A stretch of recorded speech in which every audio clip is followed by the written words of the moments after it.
ये आकाशवाणी लखनऊ है।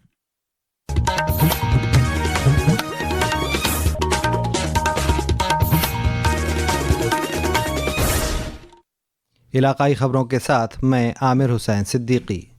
वज़ीर आला योगी आदित्यनाथ ने कल देर शाम एक आला सतही मीटिंग में वीडियो कॉन्फ्रेंसिंग के ज़रिए सैलाब के हालात, आइंदा त्योहारों पर कानून निज़ाम और हर घर तिरंगा मुहिम का जायज़ा लिया। मीटिंग में वज़ीर आला ने सैलाब मुतासरा इलाक़ों के अफसरान को राहत कामों में तेज़ी लाने की हिदायत दी। उन्होंने सैलाब बचाव कामों में छोटी और दरमियानी नावों का इस्तेमाल न करने की सख्त हिदायत दी। वज़ीर आला ने सैलाब मुतासरा इलाक़ों में कंट्रोल रूम एक्टिव करने के साथ ही ये भी हिदायत दी कि लोगों को वक्त से राहत और ग़िज़ाई अशिया तक़सीम की जाएँ। मीटिंग में वज़ीर आला ने हर घर तिरंगा मुहिम का जायज़ा लेते हुए कहा कि 9 अगस्त से 12 अगस्त तक तिरंगा यात्रा, तिरंगा फेस्टिवल और मेलों का इनेकाद किया जाए और 13 अगस्त से 15 अगस्त तक सरकारी और निजी दफ्तरों, इदारों और घरों पर तिरंगा फहराया जाए। वज़ीर आला योगी आदित्यनाथ आज मेरठ में रियासत की पहली इंटीग्रेटेड टाउनशिप का संग बुनियाद रखेंगे। इसके बाद शाम को ऊर्जा भवन में मेरठ डिवीज़न के अवामी नुमाइंदों के साथ तरक्याती कामों को लेकर मीटिंग करेंगे और कानून निज़ाम का डिवीज़नल जायज़ा लेंगे। इसके बाद वज़ीर आला रात को मेरठ सर्किट हाउस में आराम करेंगे। आज वज़ीर आला जिस टाउनशिप का संग बुनियाद रखेंगे उसके लिए मेरठ तरक्याती अथॉरिटी ने मुहिउद्दीनपुर में 4 गाँव की 300 हेक्टेयर ज़मीन खरीदने की स्कीम बनाई है। अब तक 122 सेक्टर की ज़मीन खरीद ली गई है। टाउनशिप का डेवलपमेंट 2 मरहलों में किया जाएगा। मरकज़ी वज़ीर अश्विनी वैष्णव ने रेलवे की जदीदकारी, तौसी और हिफाजत के तई हुकूमत के अज़्म दोहराया है।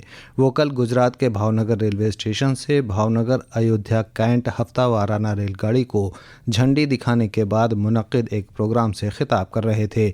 उन्होंने कहा कि गुज़िश्ता 11 बरसों में भारतीय रेलवे में अहम तब्दीलियां हुई हैं। बड़े विजन के साथ रेलवे में एक बड़ा परिवर्तन हो रहा है। नई पटरियां बन रही है, नई तरह की ट्रेन आ रही है। ट्रेन को साफ रखना, स्टेशन को साफ रखना, नए स्टेशन बनाना, कई तरह के काम हाथ में लिए गए हैं और बहुत खुशी की बात है कि भावनगर से अयोध्या धाम को जोड़ने वाली नई ट्रेन चालू हुई है। रेल वज़ीर ने कहा कि मुल्क के 1300 रेलवे स्टेशनों का रीडेवलपमेंट दुनिया का सबसे बड़ा स्टेशन रीडेवलपमेंट प्रोजेक्ट है।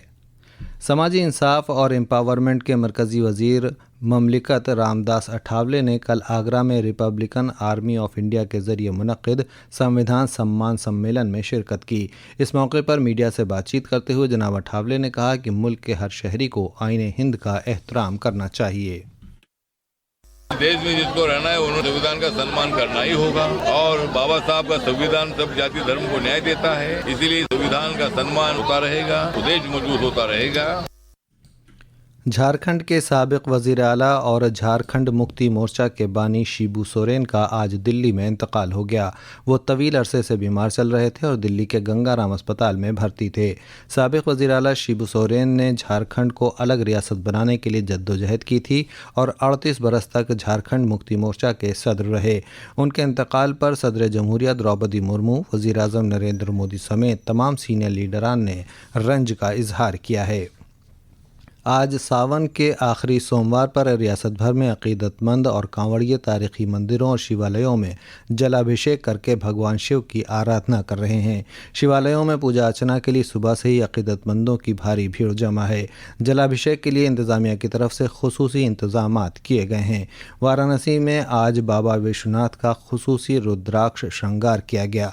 मुल्क के कई हिस्सों से अकीदतमंद बाबा विश्वनाथ का जलाभिषेक करने पहुँचे हैं।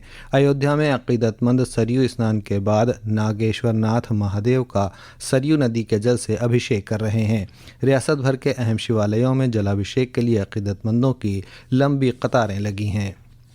लगातार बारिश की वजह से रियासत की नदियां तिगयानी पर हैं, जिससे रियासत के कई ज़िले सैलाब की जद में हैं। रियासत के राहत कमिश्नर भानु चंद्र गोस्वामी ने बताया कि चित्रकूट, बलिया, बांदा, गाजीपुर, मिर्ज़ापुर, भदोही, प्रयागराज, वाराणसी और चंदौली समेत रियासत के कई ज़िलों के 400 से ज़ायद गाँव सैलाब से मुतासिर हैं।